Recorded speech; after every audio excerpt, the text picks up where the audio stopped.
Hello and welcome back for another video on ARK Survival Ascended. We're back on the center map and today I'm going to be showcasing 50 tips and tricks when playing the center. As always, I'll be starting off with beginner tips and tricks and gradually get into more advanced tips and tricks later in the video. So without further ado, let's get straight into it. Similar to that of other maps, the center has 3 obelisks, each indicating their own level of difficulty in relation to the surrounding area below. The blue obelisk symbolizes an easier zone full of luscious beaches, offering a more beginner-friendly variety of wild creatures, including plenty of pteranodon spawns, which will no doubt be your easiest ticket to the skies. The green obelisk symbolizes a harder difficulty, a much more challenging climate with ice-cold temperatures. The surrounding area includes snow biomes and stinky swamps, filled with far more dangerous creatures in the wild. And finally, the red obelisk, stationed within Lava Island, where of course you will have to deal with extremely hot temperatures. You will face the most dangerous of predators here. The island is fully carnivorous. If you are new to the game, you'll be needing to find a nice safe base location. The center is a bit more difficult than the island. These 2 islands circled are known as the beginner islands. Hence the name, they are by far the best beginner friendly areas that you can build in. And I've selected a bunch of cool base locations that are some of my favorites in this area. Not only are they cool spots, the areas are really flat and are extremely easy to build at. The surrounding areas are relatively safe and will offer plentiful basic resources, including some of the rarer resources like metal nodes and crystal nodes. Oil is quite a difficult resource to come by when starting out, especially on the center. Once you tame up your first pteranodon, you'll be wanting to come to this location on the map, 36.4 latitude, 11.5 longitude. This is the iceberg in the lake in between the 2 snow biomes. I'm wearing primitive high gear and have 32 fortitude and could just about survive the cold temperature here. On this island you'll find dark rocks that look like this. These are oil rocks. Hit them with a pickaxe and you'll have yourself some oil. There is 0 hostile creatures that spawn on this iceberg. The most dangerous part is actually getting to the oil itself. Assuming you are on a pteranodon, their stamina is terrible, so be sure to keep an eye on your stamina and land in safe areas. And of course the cold temperature, which only really hits you once you get here, so it's not too bad. One of my preferred locations in the warmer climate, located at 38.7 latitude, 55.6 longitude. Dive into the river at this location, you'll find around 6 oil rocks at the bottom of the river. If possible, use a crossbow and grappling hook to get down to the bottom quicker. Most likely will get attacked by piranhas. Farm with pickaxe, grapple back up to the top. You will most likely lose health doing this, but you can get a bit more starter oil in this location. Speaking of easy oil locations, it is now easier to obtain a dung beetle. Grab yourself as much poop and spawn meat as you can possibly find. Head on over to the east side of Skull Island where there's a little beach like this. And on this beach, you can potentially find a few dung beetles spawning. You may also find the odd Arthroplura and Onyx prowling this beach. I got very lucky on this occasion and found myself a 140. Beaver dams can be found near bodies of water in specific locations around the map. The center is by far the best map for beaver dam spawns. It has so many more beaver spawns than the island, and almost has spawns in every single biome, minus the snow biome and the lava island. Beaver dams will offer large amounts of cementing paste, wood, and small amounts of silica pearls, rare flowers, and rare mushrooms. Once accessed, all beavers in the area will become hostile to you. Be sure to take everything out of the dam to destroy it, allowing for more to respawn. The center is well known for its natural high-level wild creature spawns. High-level creatures are everywhere, and luckily in ARK Survival Ascended the center stays true to what it's known for. It won't take you long to find a high level of anything when playing the center. Another feature that the center is well known for is the addition of bear caves. There are 11 bear caves situated in the central jungle. These caves will offer crystal, metal, and a much easier way to find yourself a high-level dire bear. If you are unsure of where to find these caves, I do have a video uploaded with the location of all the caves. I will stick a link in the description of the video and in the pinned comment. The best way to gather organic poly is by coming to the same iceberg that we got the oil rocks from earlier. There are tons of penguin spawns on this iceberg, and the Pelagornis is the best method of gathering it. The Pelagornis will gather a lot of polymer from younger penguins, so be sure to target the babies, juveniles, and adolescents first. If you don't have access to a Pelagornis, the wooden club also works very well. Poor penguins! Supply drops can be used to quickly transfer items and creatures around the map. If you go to the inventory tab, you can stick your items in there and take it back out at a supply beacon near your base. I find this very useful when out gathering heavy resources, as it will allow you to gather twice as much. When playing official, a timer of 24 hours will be visible on the items, meaning you will have to take them back out of the drop within that time limit before they disappear forever. Another rare resource you might have problems finding at the early game are silica pearls. This river is a great location for early game. Located at 46.8 latitude, 63.7 longitude. You want to dive into the water from here and you'll instantly see a bunch of silica pearl spawns. And the best thing is, this is shallow water. The only threats you'll most likely come across are piranhas and the odd spino or baryonyx, but you should be able to avoid those pretty easily. You can probably pick up around 10 pearls in this location, and if you head further east down the river, you will find some more silica pearls at the bottom of the river.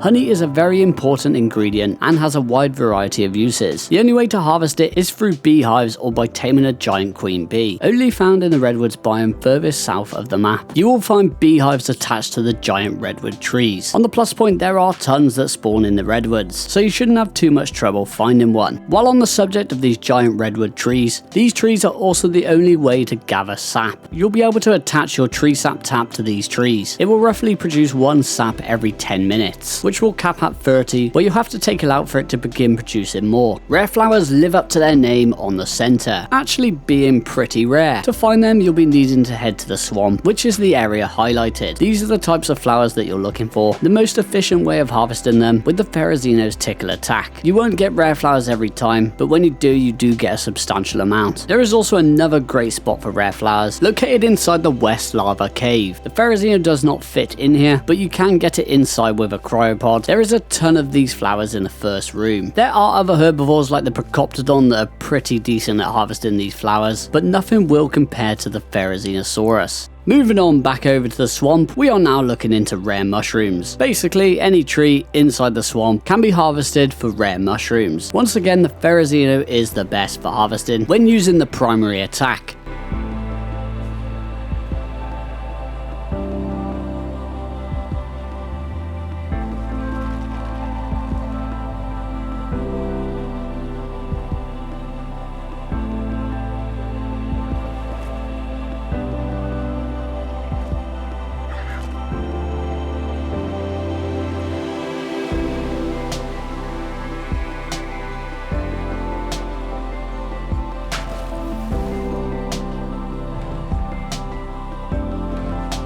Yetis have never been tameable in ARK. That is until now. As of now, you can actually claim baby Yetis. They can be found in both artifact snow caves. You can kill the baby's parents, claim the Yeti for yourself, which at first you cannot even access their inventory. But if you stick it in a cryopod and throw it back out of your base, you'll be able to interact with it just like any other baby. Who knows if this is intended or not. Either way, it's pretty cool that we can actually own a Yeti.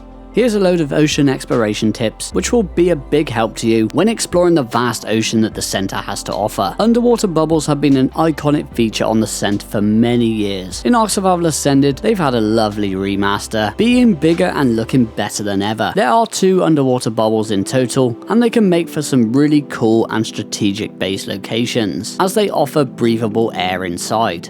These underwater bubbles are also quite a useful taming aid. When stationed just outside the bubble, there's basically an invisible force field barrier or something, so you can just chill your beans outside the bubble while aggressive creatures try to eat your face off. No matter how hard they try, they will not get close to hitting you, unless you swim too far forward, of course. You'll be able to safely trank them at your pleasure. It can make taming some of these aggressive creatures much easier. And adding another tip to the underwater bubbles, this is one I discovered by accident when playing around with photo mode, but what you can do is take crystal clear screenshots of anything you want to around the outside of the bubble. Your player will have to be positioned on the edge of the inside of the bubble for this to work. Basically, you're tricking the game into thinking you're inside when you're not. So here I have a Dunkleosteus and I want to take a nice screenshot of it. You can see that the standard photo mode when underwater, it's naturally quite blurry. You'll be needing to find a little sweet spot, which is right on the edge of the bubble, and once you hit that spot, the water becomes instantly clear. It is a very small area, but there's definitely a lot of playing around you could do, and here's the direct comparison of what I ended up with. Here's my donkey in standard photo mode in the ocean, and here's the donkey when using this underwater bubble trick. You can actually see everything clearly and in detail. I will typically forget to bring spare scuba tanks with me when out exploring the ocean, which definitely does lead me into some very difficult situations. But you can actually make your scuba tank last much longer simply by unequipping it. Of course, you will have to keep a very close eye on your oxygen levels. Whenever you get low on oxygen, just re-equip your scuba tank to replenish your oxygen levels. Rinse and repeat, and you'll be able to stay underwater for much longer. So if you're forgetful just like me, this can be very useful. If you ever run out of stamina or need to eat or heal underwater, you can place down a chair which will allow you to regain your stamina and use any consumable items. If diving in deep with a land creature, having the creature following you will not make it automatically swim up to the surface when you dismount it. It can be very useful in many situations. You will be required to play a minigame when taming the new Shastasaurus, where you have to bait the Shastasaurus to the surface with an Ichthyosaurus, and slice off the leeches attached to his body with a sickle. You can make this easier for yourself with the more dolphins you bring. Using 1 dolphin will give you 30 seconds to complete the minigame, using 2 dolphins will give you 60 seconds to complete it, and using 3 will give you a whopping 90 seconds. To craft yourself a Shastasaurus saddle, you need to be level 100 and you need a tech replicator to craft it. You can however find pre-made saddles in supply drops. By far the best method is through opening yellow cave crates. These crates can be found in both ice caves and also the West Lava Cave. So if you get lucky, you can skip the grind and skip the required level to craft it.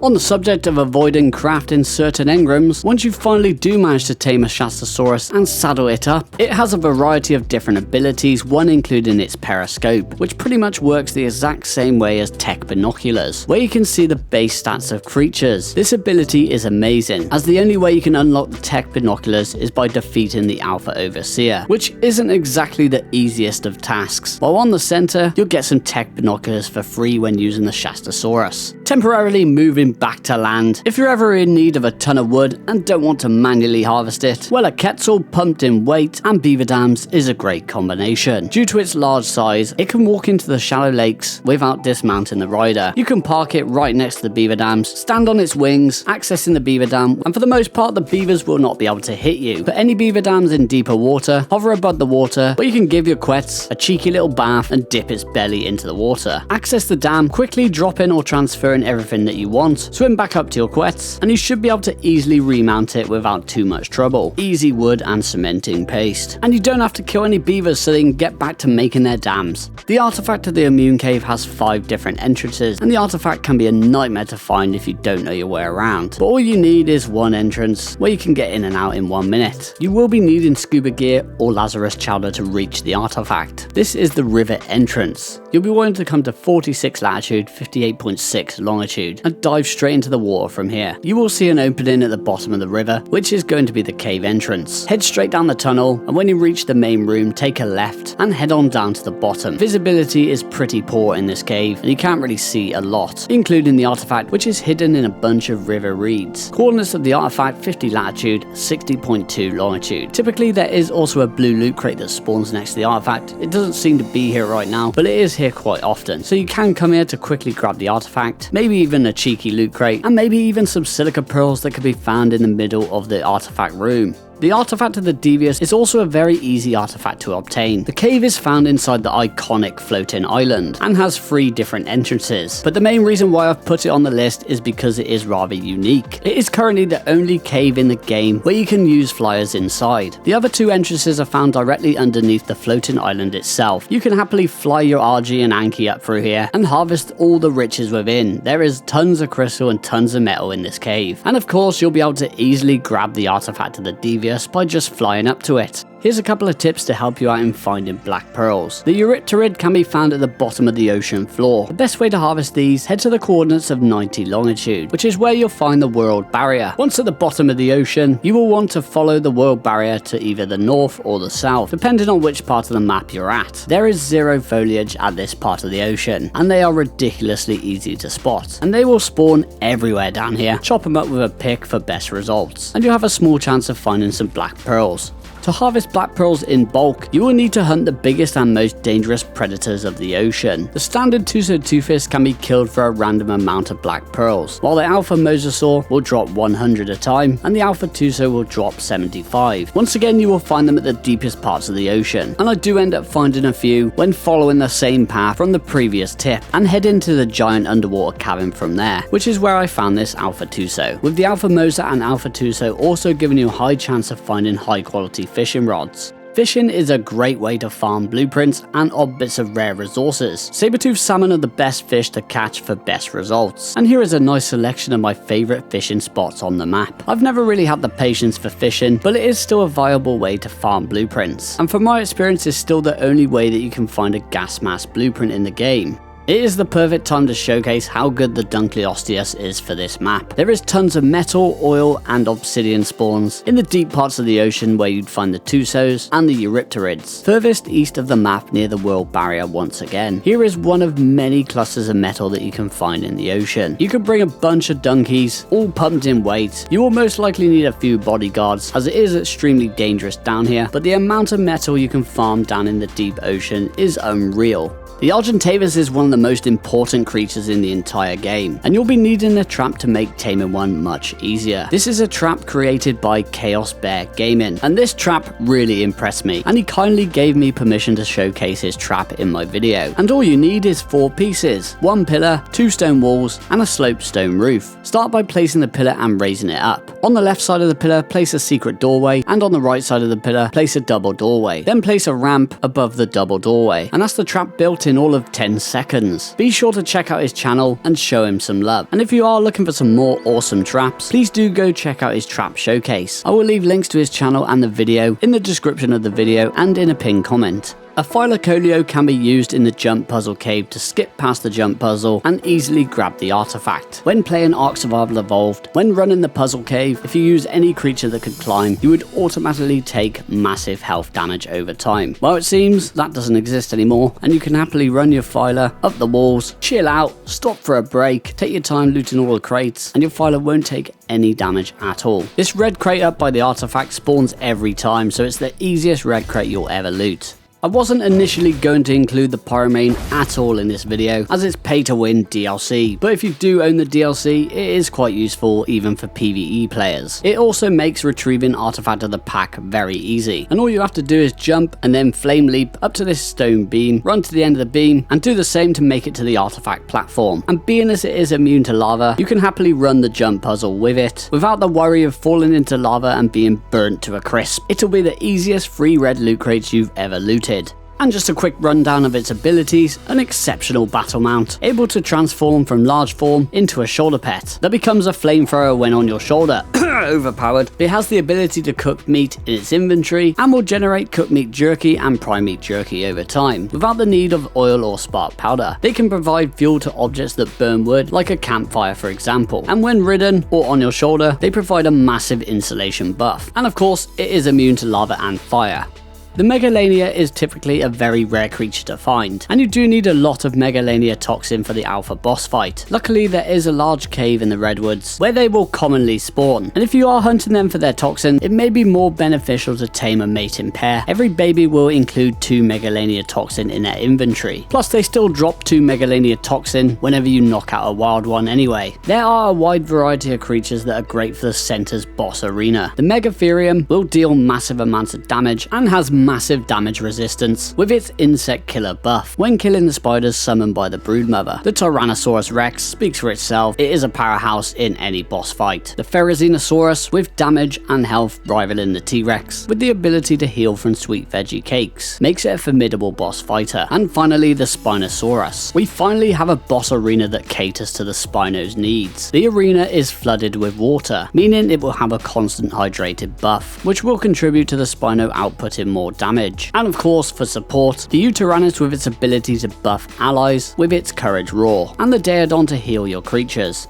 If you don't fancy breeding up an army, you can also defeat the bosses with a high damage pump action shotgun when using the kangaroo. Depending on the damage, you probably want to bring at least 600 shots. When entering the boss arena, move into the center, giving yourself a wide berth and take a right. This is the ledge that you're aiming for. Hold the jump button to use the kangaroo's charged jump and do your best to land up on the ledge. I actually missed twice, but it's not the end of the world. The kangaroo is pretty fast and can just about outrun the bosses, and you should be able to just sit here and pound the bosses from above where they won't be able to hit you. My pump action was 260%. I believe I used around 500 rounds and it took me around 17 minutes in total to kill both bosses. This is a quick one I forgot to add earlier in the video. If you need hide or a load of meat, I like to head to the jungle or the swamp, which in my opinion is the best place to meat run. Bring some rare flowers with you. When consuming rare flowers, every nearby creature will become aggressive to you, including creatures that are normally passive. It makes meat runs a whole lot quicker. Just be careful not to bite off more than you can chew.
And what better way to close out the last 4 tips and tricks than sending you to my other center tips and tricks videos. If you're looking for good ways to farm blueprints, check out my previous top 5 best ways to farm blueprints video. If you are wanting to know where to find specific loot, check out this video where I open up 100 of each and every loot crate to find out where the loot lives. If you're looking for a nice base location, I have a top 20 PvE base locations for the center map. And finally, if you're looking for some awesome creatures to tame and you're not sure what to go for, here's the top 10 best creatures to tame on the center map. All links will be in the description of the video and in the pinned comment. And that is going to be the end of the video. This video was a marathon. It took me almost a week to finish. So I hope you all enjoyed it and I hope it was helpful to you all. And if it was helpful in any way, please consider liking, sharing, commenting and subscribing for more ARK content. There's plenty more to come and I'll catch you all in the next one. Take care. Goodbye.